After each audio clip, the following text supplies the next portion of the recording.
Hello viewers. Mining made easy by Atul में आपका स्वागत है। मेरा नाम है अतुल दुबे और आज हम लोग एमसीक्यू सीरीज का सेकंड पार्ट लेकर आए हैं।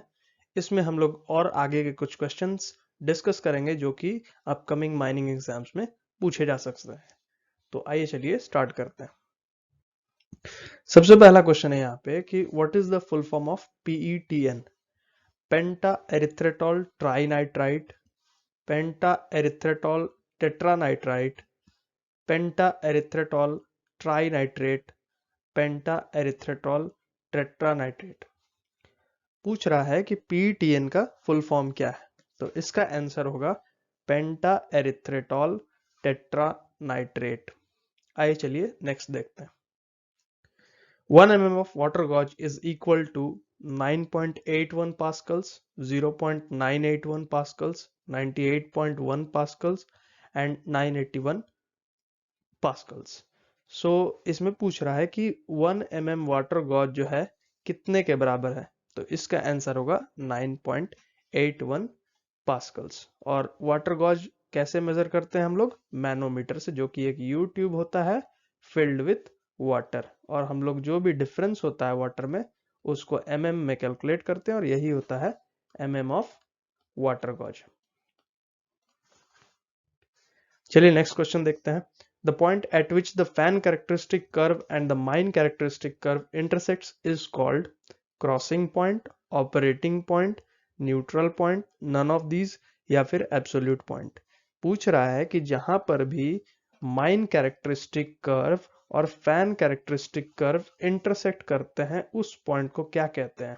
तो उस पॉइंट को ऑपरेटिंग पॉइंट कहते हैं। In case of a deep hole blasting, the blasting officer should possess dash certificate of competency. Options हैं blaster certificate, second class manager certificate, gas testing certificate, overman certificate and a first class manager certificate। पूछ रहा है कि जो भी deep whole blasting के case में जो ब्लास्टिंग ऑफिसर होंगे वो उनके पास कौन सा सर्टिफिकेट होना चाहिए इनमें से। तो इसका आंसर होगा फर्स्ट क्लास मैनेजर सर्टिफिकेट। उसके बाद नेक्स्ट है कि which of the following is approved by a general order. Options are flame safety lamp, winding rope, CO detector, detaching hook या फिर self advancing gate as support. बोल रहा है कि इन सब में से दिए गए ऑप्शंस में से कौन सा ऐसा ऑप्शन सही है जो कि जनरल ऑर्डर से अप्रूव होता है। तो उसका राइट आंसर होगा detaching hook. Next, when the conveyor system exceeds to a distance of dash meter from the shaft or entrance of the mine, telephonic communication should be provided. Options are 100 meter, 300 meter, 250 meter, 500 meter and 200 meter। बोल रहा है कि मान लीजिए ये आपका shaft है या फिर ये आपका एंट्रेंस है माइन का। तो इससे या फिर ये शाफ्ट से या तो इस पॉइंट से कितने दूरी तक अगर कन्वेयर चला जाएगा तो वहां पे टेलीफोनिक सिस्टम या फिर टेलीफोनिक कम्युनिकेशन हमको प्रोवाइड करना है। तो उसका आंसर होगा 300 मीटर्स। उसके बाद अब एक छोटा सा न्यूमेरिकल है जो कि पूछा जा सकता है। इसमें बोल रहा है कि एक ब्लास्टिंग फेस है जिसका चौड़ाई है 4 मीटर, हाइट 3 मीटर है और उसमें कुछ होल्स हमने लगाए हैं जिसमें कुल मिला के 15 किलो एक्सप्लोजिव हमने उस फेस में चार्ज किया है।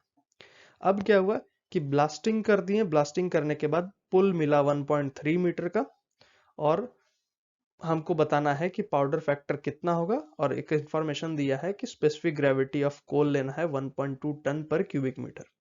ये सारे ऑप्शंस दिए हैं। तो आइए चलिए इसको सॉल्व करते हैं हम लोग। मान लीजिए कि ये आपका फेस है जिसका चौड़ाई दिया है 4 मीटर और हाइट दिया है 3 मीटर। ठीक है, अब इसमें हमने कुछ होल्स लगाए हैं और ये जितने भी होल्स है सब मिला के 15 किलो एक्सप्लोजिव हमने चार्ज कर दिया इसमें। अब उसके बाद क्या होगा कि अब हमने इसको ब्लास्ट किया है। ब्लास्ट करने के बाद पुल जो मिला है वो मिला है हमको 1.3 मीटर का।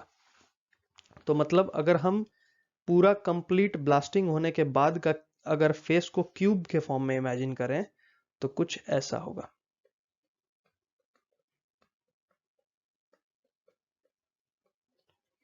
ये जो हो गया 4 मीटर, ये हो गया 3 मीटर और ये हो गया 1.3 मीटर। ठीक है, तो अब हम क्या कर सकते हैं, यहां से हमको क्या निकालना है, पाउडर फैक्टर निकालना है। और पाउडर फैक्टर का फॉर्मूला क्या होता है, टन ऑफ कोल कितना निकला ब्लास्टिंग के बाद डिवाइड बाय कितना किलोग्राम एक्सप्लोजिव यूज किए, तो टन पर केजी में मेरा पाउडर फैक्टर आ जाएगा। तो आइए चलिए इसको कैलकुलेट करते हैं। तो सबसे पहले हमको टन ऑफ कोल निकालना है क्योंकि किलोग्राम ऑफ एक्सप्लोजिव क्वेश्चन में दिया है। तो टन ऑफ कोल निकालने के लिए क्या करेंगे हम लोग, यहाँ पे देखें,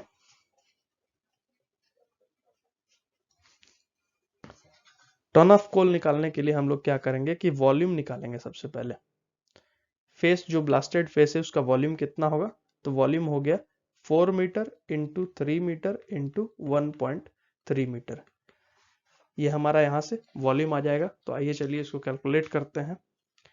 4 metre into 3 metre into 1.3 metre, ये आ जाएगा हमारा 15.6 क्यूबिक मीटर।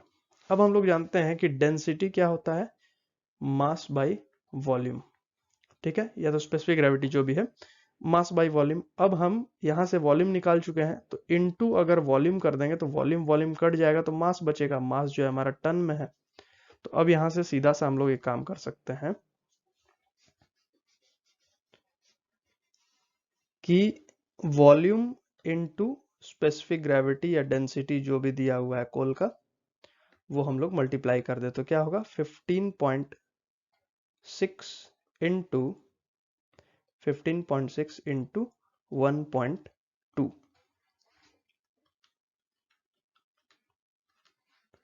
ये आ जाएगा हमारा 18.72। ठीक है, अब हमको ये हो गया हमारा टन में, तो इतना टन कोयला हमारा निकल चुका है। अब हमको क्या करना है कि पाउडर फैक्टर कैलकुलेट करना। तो अब आसानी से पाउडर फैक्टर बराबर क्या होगा, ton of coal by kilogram.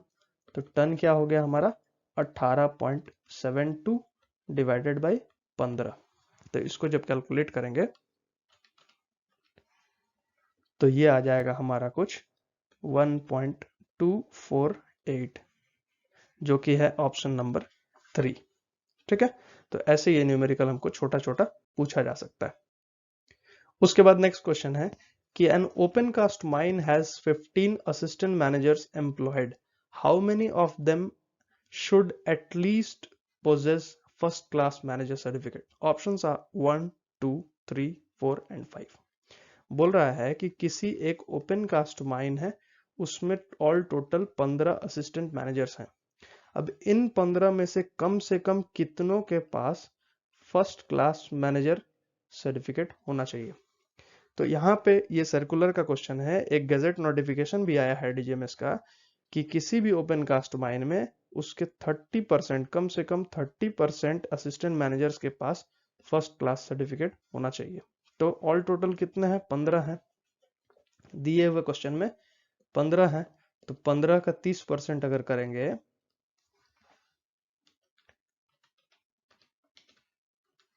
तो कितना आएगा, 4.5 आएगा। अब इंसान को आधा तो काट नहीं सकता, इसीलिए इसको अप्रोक्सीमेटली हम लोग 5 लेंगे, क्योंकि 4 लेंगे तो 4.5 से कम हो जाएगा तो वायलेशन हो जाएगा एक तरह से, इसीलिए 5 करेंगे। तो ऑप्शन नंबर 5 सही रहेगा।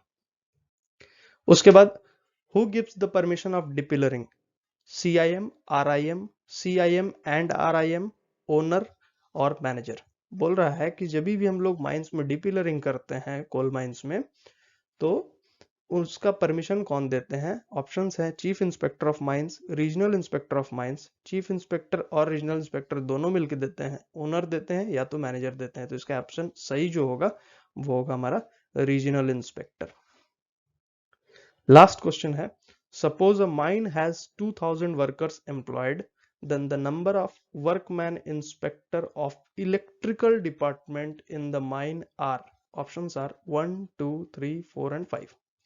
बोल रहा है कि किसी भी माइन में 2000 वर्कर्स एम्प्लॉयड है। अब इस माइन में वर्कमैन इंस्पेक्टर होंगे। अब इन वर्कमैन इंस्पेक्टर में इलेक्ट्रिकल डिपार्टमेंट के कितने होंगे? तो अगर हम लोग रिकॉल करें लेजिस्लेशन को, तो उसमें दिया हुआ है कि चाहे कुछ भी हो जाए, एक इलेक्ट्रिकल और एक मैकेनिकल होगा। बढ़ेगा तो कौन बढ़ेगा? माइनिंग वाले बढ़ेंगे, तो इसीलिए इसका आंसर 1 होगा। ठीक है। अब एक चीज रहेगा आप लोगों से रिक्वेस्ट कि आप लोग जो है 2000 वर्कर्स के लिए कितना माइनिंग वाले वर्कमैन इंस्पेक्टर्स की जरूरत पड़ेगी, वो आप लोग कमेंट सेक्शन में हमको जरूर बताइएगा।